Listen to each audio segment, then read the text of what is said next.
Então vamos lá, galera. Eu vou só esperar aqui baixar, eu vou ligar a câmera, tá? Deixa baixando, depois eu ligo. Deixa eu ligar aqui a câmera. Só um minutinho.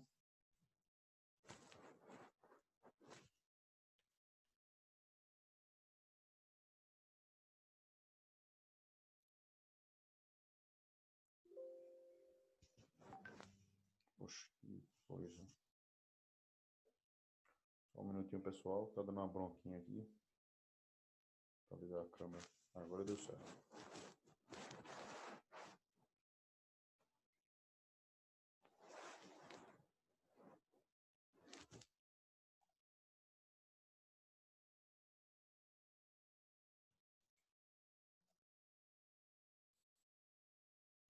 Tá aí, galera. Então, paramos em gravitação universal, né? Que é a parte de astronomia, né? Astronomia é a parte da física que vai falar dos planetas, né? Dos astros em si. E suas relações, né? Então, nós temos aí a astronomia. Na astronomia, nós temos um cara muito importante que pegou as ideias, né? Ele, na verdade, era discípulo de Aristóteles, um cara conhecido como Ptolomeu.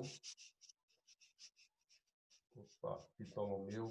Baixou agora ali, galera. Só parar aqui, senão ele vai ficar falando. Só um minutinho, viu, gente?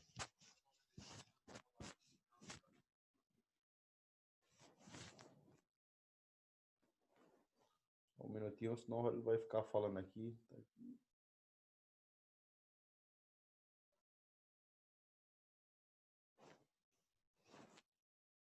Deixa eu dar um pause aqui.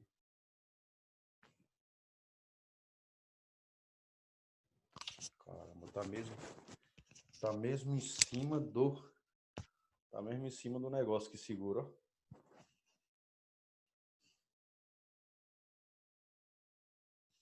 Agora sim. Mesmo em cima do negócio que segura aqui do bracinho. Então vamos lá. Ptolomeu, ele acreditava na teoria geocêntrica, né?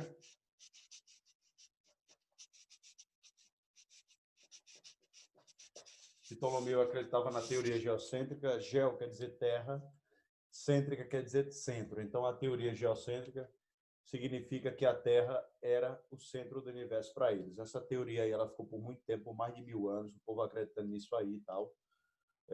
Justamente porque a Igreja Católica tem uma certa influência, né, sobre essa teoria. Eles acreditavam muito nessa teoria, certo? Porque como a Terra é a morada do homem e o homem tem a imagem e semelhança de Deus, então nós podemos dizer que o homem é o centro, a Terra é o centro, o homem é o centro, logo Deus é o centro. Então eles acreditavam muito nessa teoria, tá? E aí eles até teve muita briga, né, para defender essa teoria aí da igreja, e vai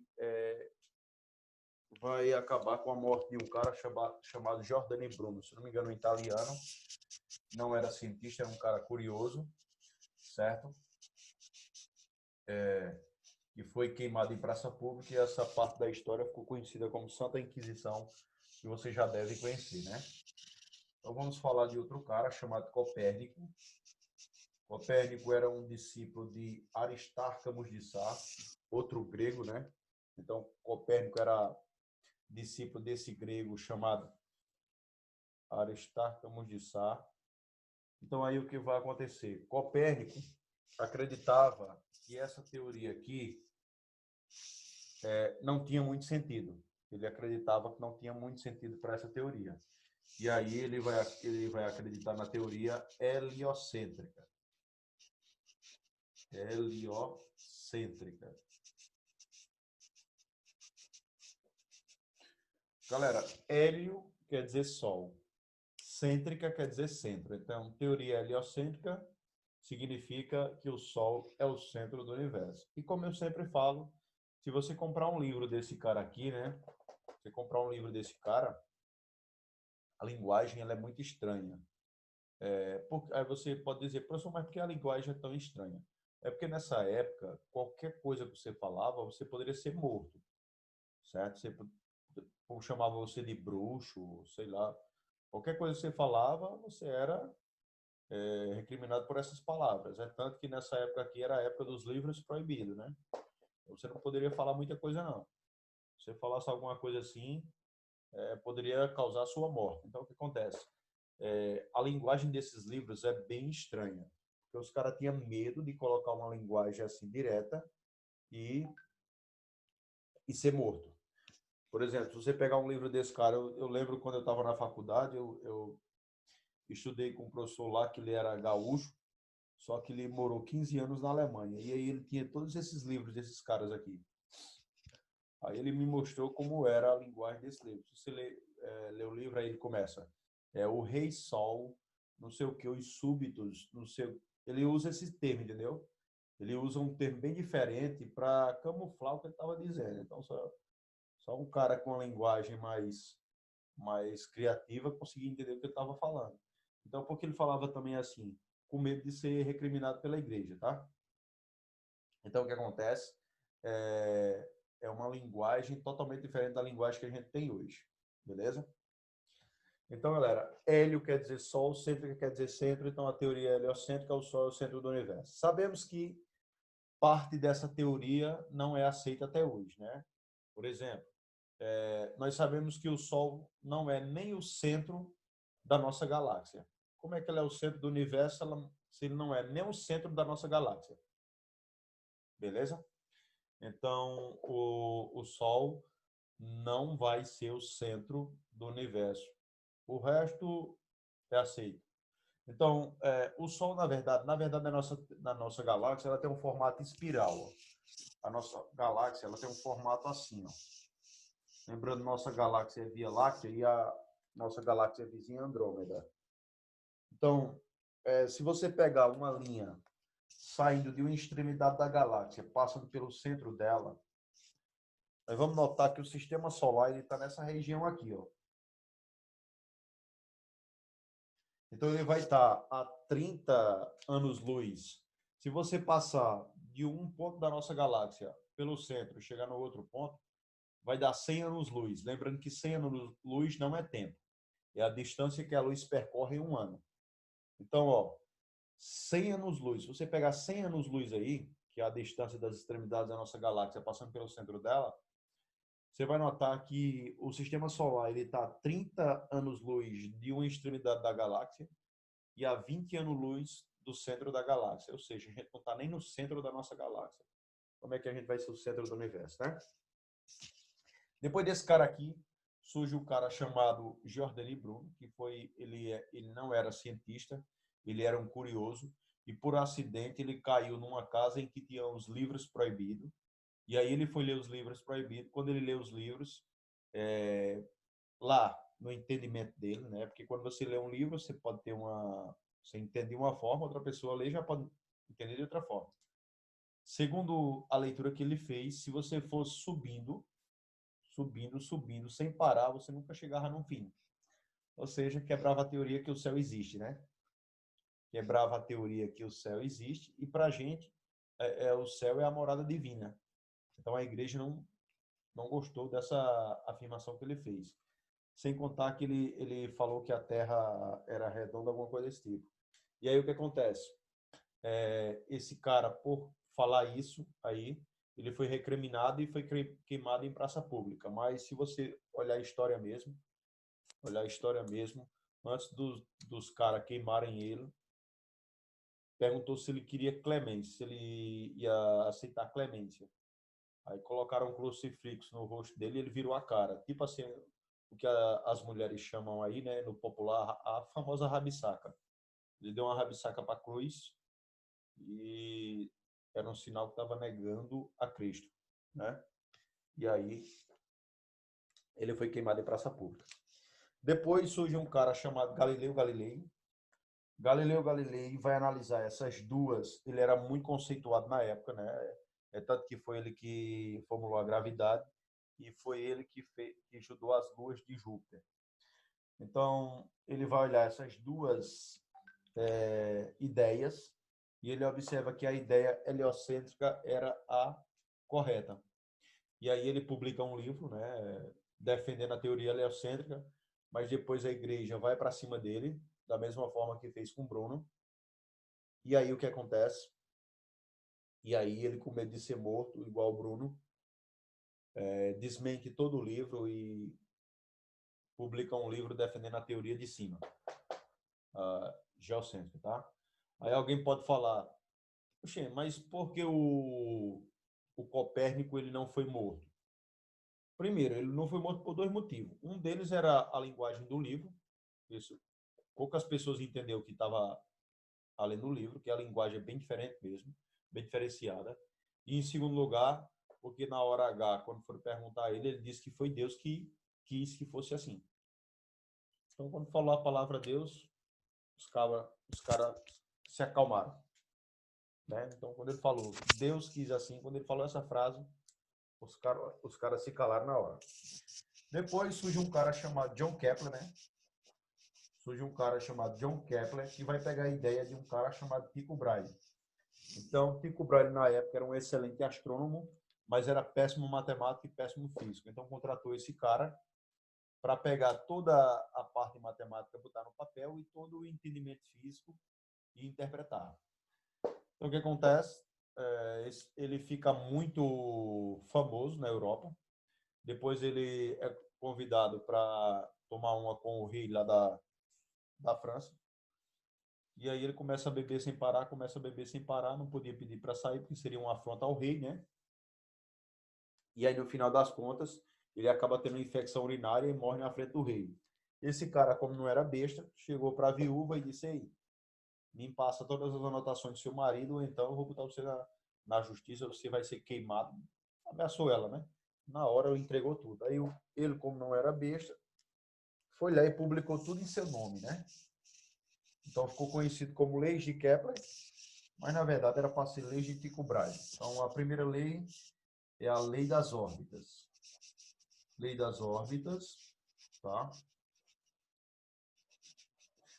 A segunda lei é a lei das áreas. Lei das áreas. E a terceira lei é a lei dos períodos. Lei dos períodos. O que é que diz cada lei dessa? Diz o seguinte: a lei das áreas, das órbitas, vai dizer que os planetas descrevem órbitas elípticas ao redor do Sol. E o Sol está em um dos focos da elipse. Eu acho que todo mundo lembra lá de matemática que é elipse, né? Que é aquela parte geométrica oval. Ela tem um formato de um ovo, né? Na verdade, uma circunferência com dois centros, né? Então, só que a excentricidade ela está próximo de um, ou seja, ela está próximo de ser uma circunferência perfeita, né? Para os planetas. É tanto que a gente vai ver depois como é que funciona isso. Aqui nós temos a lei das áreas, que vai dizer que os planetas varrem áreas iguais em tempos iguais. Então, se você pegar qualquer ponto e ligar o planeta a um segundo ponto, se você olhar aquela área, fazer mais dois pontos vai dar igual à área. Então, a gente vai ver daqui a pouco também. E a lei dos períodos vocês aprenderam desde a quinta série, né? Vocês viram lá na quinta série que quanto mais distante um planeta está do Sol, maior é o período de revolução, né? Quanto mais próximo ele está do Sol, menor é o período de revolução. Então, exemplo, nós podemos pegar Mercúrio, que é o planeta mais próximo do Sol, ele demora cerca de 80 a 96 dias para dar uma volta completa em torno do Sol. Ou seja, vamos botar aí 3 meses. Enquanto a Terra demora 12 meses para dar uma volta completa em torno do Sol, Mercúrio demora apenas 3. Ou seja, um ano em Mercúrio vale 3 meses, ok? E se nós pegarmos aí se nós pegarmos Plutão, que é um microplaneta, também chamado de planeta não,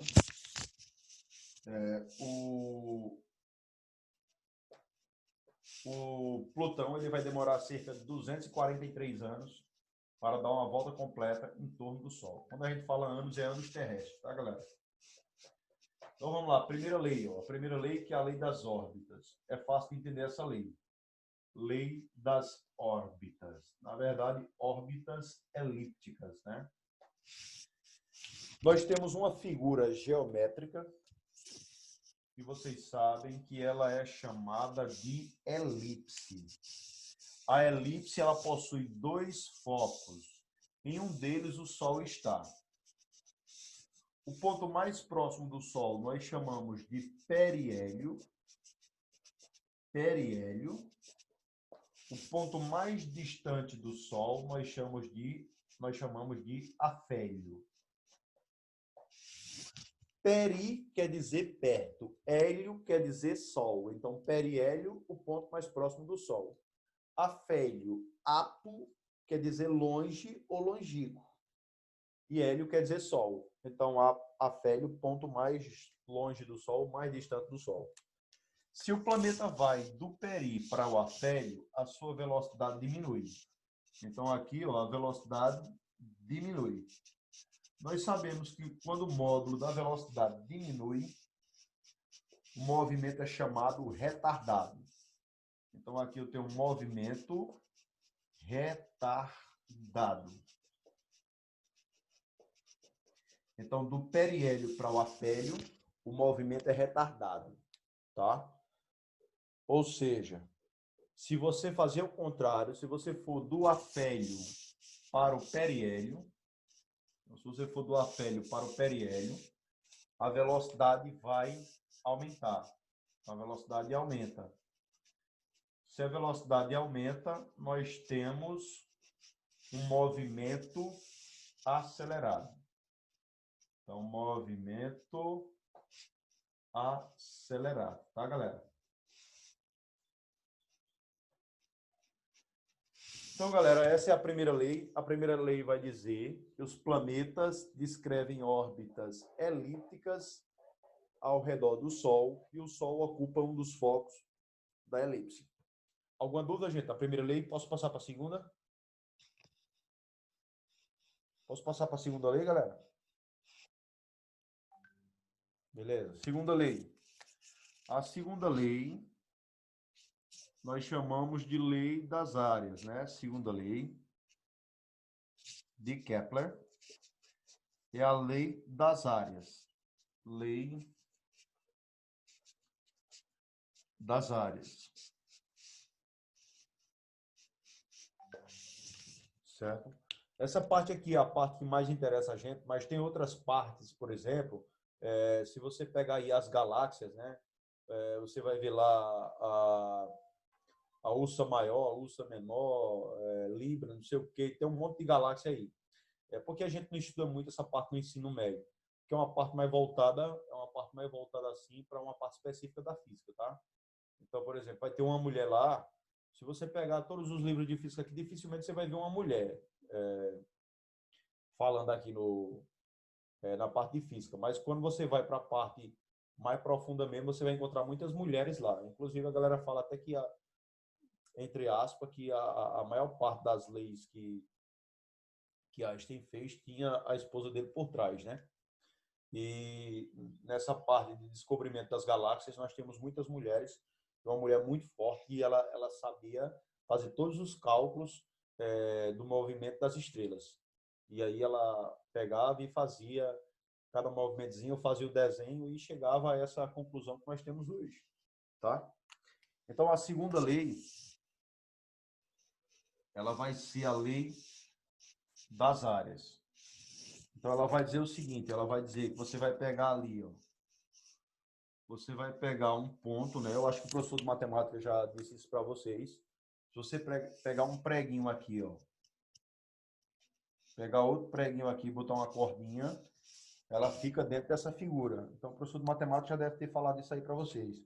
Então, o que acontece? Se você ligar, ó, esse ponto ao Sol, você tem aqui uma área A1. Se você fazer outro ponto aqui, ó, do outro lado, você vai ter uma área A2. Então, o que vai acontecer? Esse planeta, ele vai sair desse ponto para esse. Então, ele vai gastar um tempo ΔT1.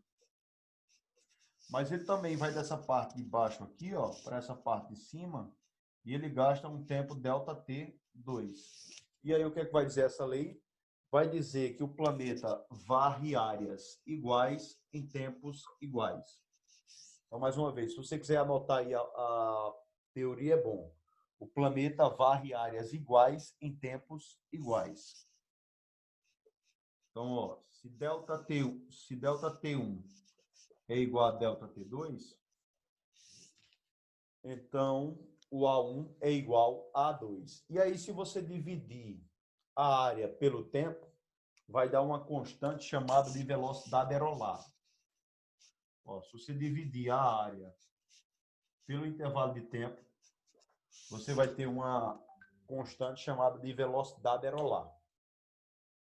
Que mantém ela naquela linha ali, mantém o planeta naquela linha ali. Mas, na verdade, no final das contas, quem vai provar isso é Newton, através da lei da gravitação universal. Pode apagar isso aqui, gente?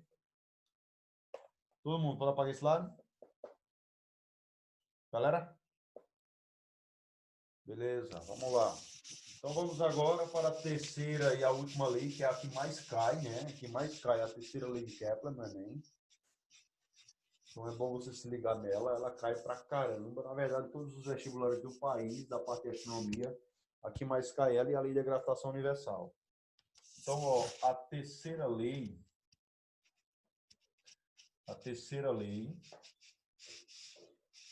é chamada lei dos períodos.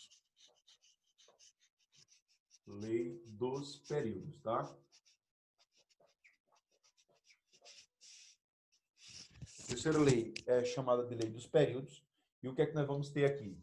Nós vamos ter a mesma figura geométrica, nós vamos ter o mesmo periélio, nós vamos ter o mesmo afélio, né? E aí nós vamos pegar o ponto mais próximo do Sol, que é o peri.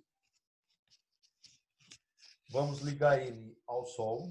Vamos chamar essa distância de D1.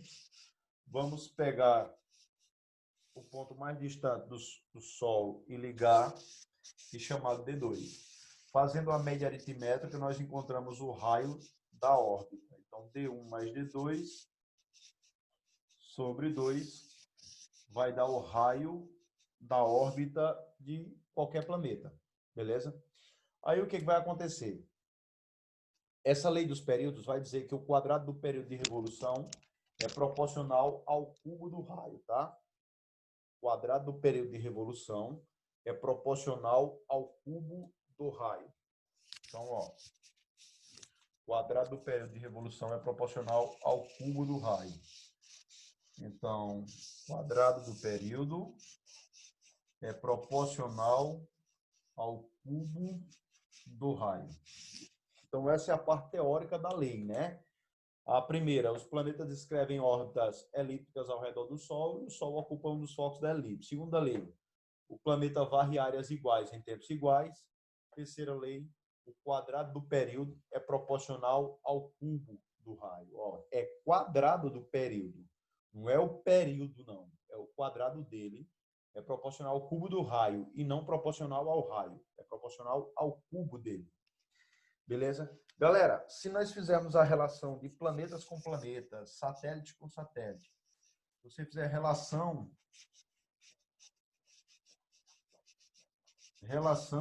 entre planetas ou entre astros,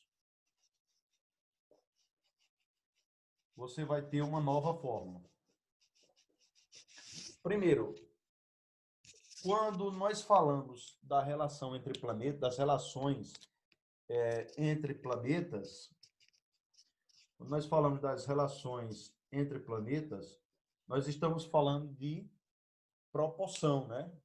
Proporção lá em matemática, como vocês sabem, é dividir uma coisa pela outra. Ou seja, se eu dividir o período da Terra pelo período de Marte, vai ficar, vou chamar a Terra de 1, Marte de 2.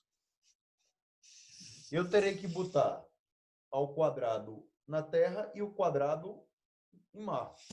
Mas se a parte de cima está ao quadrado e a parte de baixo está ao quadrado, então todo mundo pode ficar ao quadrado. Pode ou não pode? Ou seja, a ordem dos tratores não altera os viadutos, né? Se nós fizermos a mesma coisa para os raios, o raio da Terra dividido pelo raio de Marte, cada um ao cubo. Se a parte de cima está ao cubo, a parte de baixo está ao cubo, todo mundo pode ficar ao cubo. Acabou. Essa aí é a relação entre planetas. Então, essa é a relação entre planetas, entre satélites e por aí vai. Beleza? Tudo bem? Galera, precisa de um exemplo ou posso passar direto para a lei da gravitação universal? Precisa de exemplo ou já pode pegar direto? E aí? Porque é revisão, né? Vocês lembram disso lá do primeiro ano, né? Posso pegar direto ou querem um exemplo? Alguém pode se pronunciar aí, por gentileza, rapidinho? Vamos lá? Se vocês ficarem calados, eu vou botar o exemplo. Ficaram calados. Não faço isso não, meu Deus do céu. Vou botar um exemplo aqui, ó. Vamos botar um exemplo. Então, um exemplo. Digamos que o período da Terra, eu vou chamar da Terra, a Terra de 1, é um ano. O período da Terra é um ano. Qual deve ser o período de Marte? Vou chamar de T2. Qual deve ser o período de Marte? Sabendo que a distância de Marte ao Sol, é 4 vezes maior que a distância da Terra ao Sol. Ou seja, se eu pegar o centro de Marte até o centro do Sol, pegar o centro da Terra e até o centro do Sol, que é cerca de 150 milhões de quilômetros, eu vou achar o que aí? Eu vou achar que a distância de Marte é 4 vezes maior que a da Terra. Substituindo na fórmula, então vai ficar, ó, T da Terra dividido por T de Marte, tudo isso ao quadrado, é igual ao R da Terra dividido pelo R de Marte, tudo isso ao cubo. Substituindo, T da Terra é 1, T de Marte é o que eu quero, tudo isso ao quadrado, igual o R da Terra, não precisa substituir, o R de Marte é 4 vezes o R da Terra. Tudo isso ao cubo. R1 em cima, R1 embaixo vai embora. Eu faço a leitura como se todo esse número fosse X. Eu faço a leitura como todo esse número fosse X. Então vai dar 1 sobre T2 é igual a raiz quadrada de 1 sobre 4 ao cubo. Galera, nós sabemos que 4 ao cubo é 64, né? 4 ao cubo é 64. Então, vai dar 1 sobre T2 é igual a 1. Raiz de 64 é 8. 8 vezes 1 é 8. T2 vezes 1 é T2. Então, T2 é igual a 8 anos. Moral da história, galera. Se a Terra demora 1 ano para dar a volta completa em torno do Sol, o nosso querido Marte, né, o planeta Marte, vai demorar 8 anos para dar uma volta completa em torno do Sol. Então tá aí o exemplo. Vamos passar agora para a lei da gravitação universal, tá? Lei da gravitação universal, você já sabe daquela famosa, né, que caiu até no Enem, se não me engano, no ano passado, a historinha de Einstein, né? A lei da gravitação universal, que ele estava lá na macieira, não sei o que, a maçã caiu, e chegou lá aquela história lá. Então, gravitação universal. Você já tem que interpretar só o conteúdo. Você pode dizer assim, professor, antes de começar, tem aí, lei da gravitação universal. A minha pergunta é, professor, Einstein estudou todo... Newton estudou todo o universo? Claro que não. Ele só estudou a Terra. Então, ele não estudou todo o universo. Mas por que, se ele não estudou todo o universo, ao invés de lei da gravitação universal, não é lei da gravitação terrestre? Por exemplo. Por que não é lei da gravitação terrestre? É lei da gravitação universal. é simples de entender isso.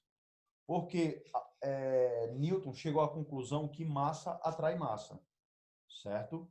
Massa atrai massa. Então, foi o que ele pensou. Se matéria é tudo aquilo que tem um corpo... se matéria, massa é tudo aquilo... matéria é tudo aquilo que tem massa e ocupa um lugar no espaço. E massa atrai massa, e tudo isso está no universo. Então, se o que acontece na Terra acontece porque os corpos têm massa, então isso vai acontecer em todo o universo. Então, a conclusão dele é que o que acontece na Terra acontece em todo o universo, beleza? Então, as leis na Terra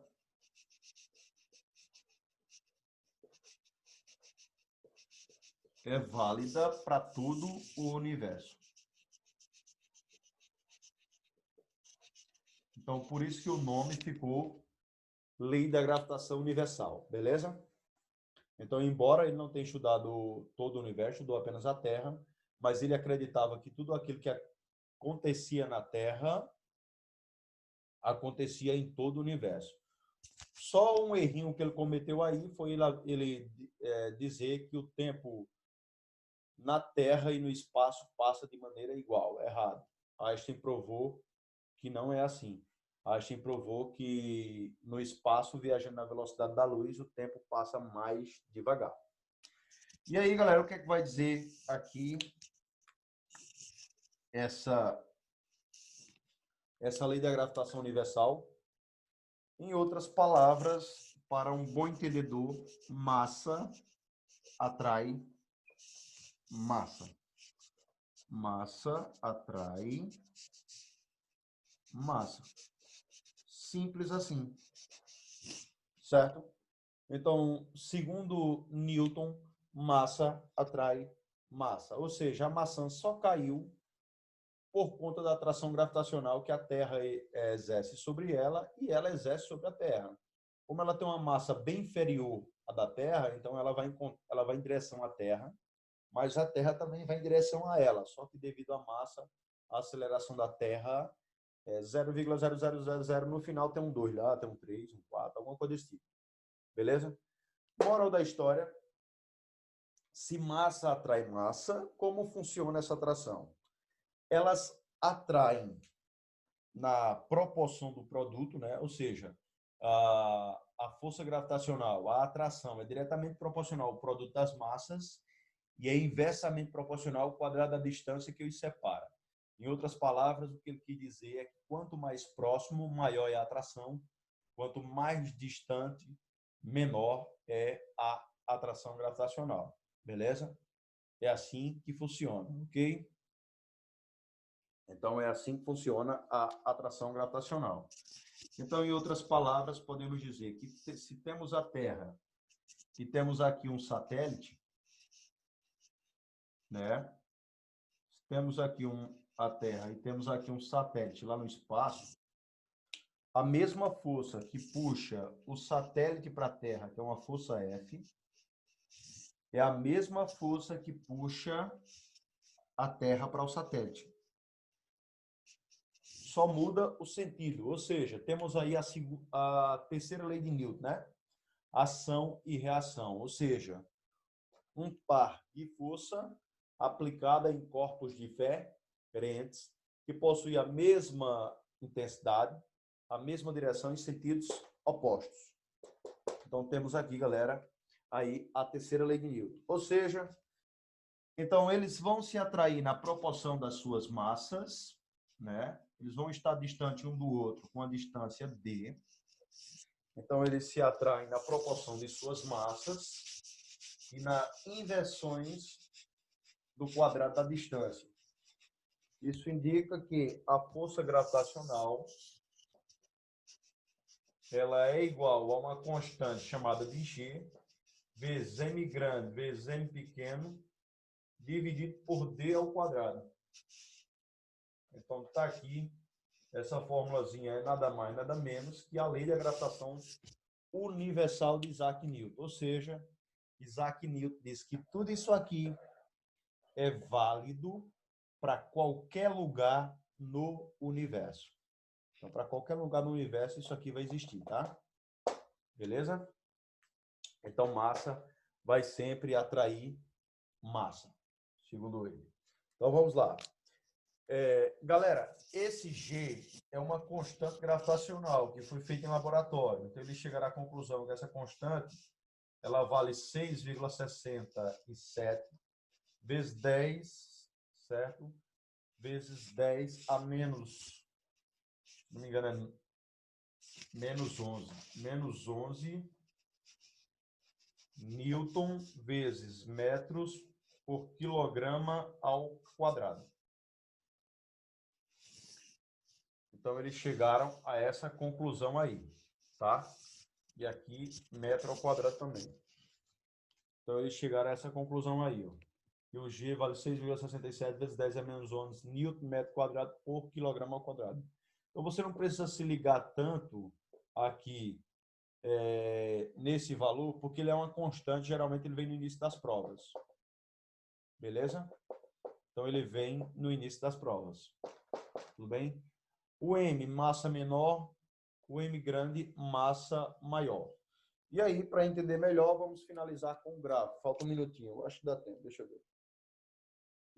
Estamos no minuto final. Vamos fazer o gráfico. Como funciona o gráfico?